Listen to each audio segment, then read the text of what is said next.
This apocalyptic seashore of Satabaya in Odisha on the east coast of India was home to 600 families until 2018. Among the people who were living here was Sudarshan Raut.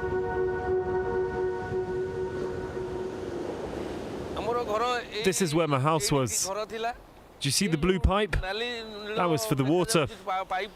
I used to live here with my family. Many families used to live here.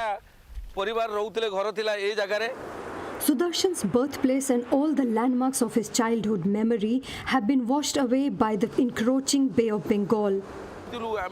When I was a child, the sea was much further out, about 2 kilometers away from here. It slowly chased us away. We've had to move 3 times already. It's the end of Satabaya, the end of its traditions. Its entire history is being washed away. Odisha has lost almost 30% of its 485 kilometers of coastline in the last 2 decades due to more intense cyclones and the rising sea levels. It's just one example of the many irreversible consequences of climate change the country is facing today. According to a UN report, India lost $87 billion due to extreme weather events in just 2020. Most of it was due to droughts and erratic monsoons. Monsoons are crucial for farmers who largely depend on rainfall for irrigation. Totally damaged. For rice grower Dusasan Nayak, even a slight change in the rainfall leads to disastrous outcomes.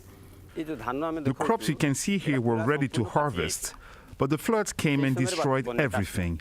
My summer harvest has already been lost, and if the rain doesn't come soon, I won't have anything this winter either. Between 2000 and 2019, India was hit by 321 environmental disasters.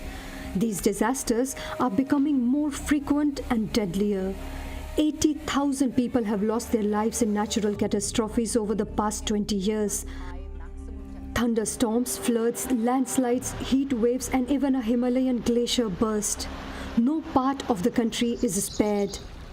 Among the cities recently affected is Chiploon. In July, 24 hours of non-stop rains completely flooded the city. Ashik Humdule is a businessman. 3 months on, the aftermath of the flooding is still visible. Can you see the line there? The water rose that high. You can see it here too. Here, the water level had reached almost 6 meters. 30 homes were completely destroyed. This was the living room. This house belonged to his brother. These were the bedrooms. We tried to save things from being swept away. My brother and I had water up to our necks while we were trying to tie up the fridge and the rest of the furniture. Ashik and his brother escaped unharmed. But not everyone was so lucky here. This street alone has seen 10 deaths. A strong current swept away this woman's brother-in-law. The water started coming in at about 6 in the morning. We didn't know he'd gone outside to try and rescue people. We thought he would come back. His wife is still in a state of shock. She's barely spoken to anyone since it happened. Human and infrastructure losses are likely to be made worse by rapid urbanization. Mumbai, a city of 20 million people. Here, more than anywhere else in the country, the boom in housing projects comes at a cost. The economic capital of India is being deprived of its natural protector, a 200 square kilometer of mangrove forest that surrounds the city. Nanda Kumar Pawar is an environmentalist. He watches over this mangrove swamp with the help of a local community of fishermen.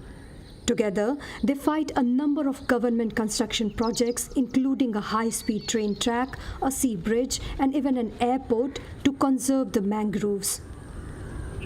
Whenever there is a flood, water gets accumulated automatically due to the gravitation force and don't allow those water to go into the city. And this is natural, flood control mechanism. That's very sad part of the entire ecology and the authority, what their priority to develop only infrastructure and not intend to protect what we have for the future generation. A future that could prove murky. According to a government report, the temperature in India is expected to rise 4 degrees by the end of this century.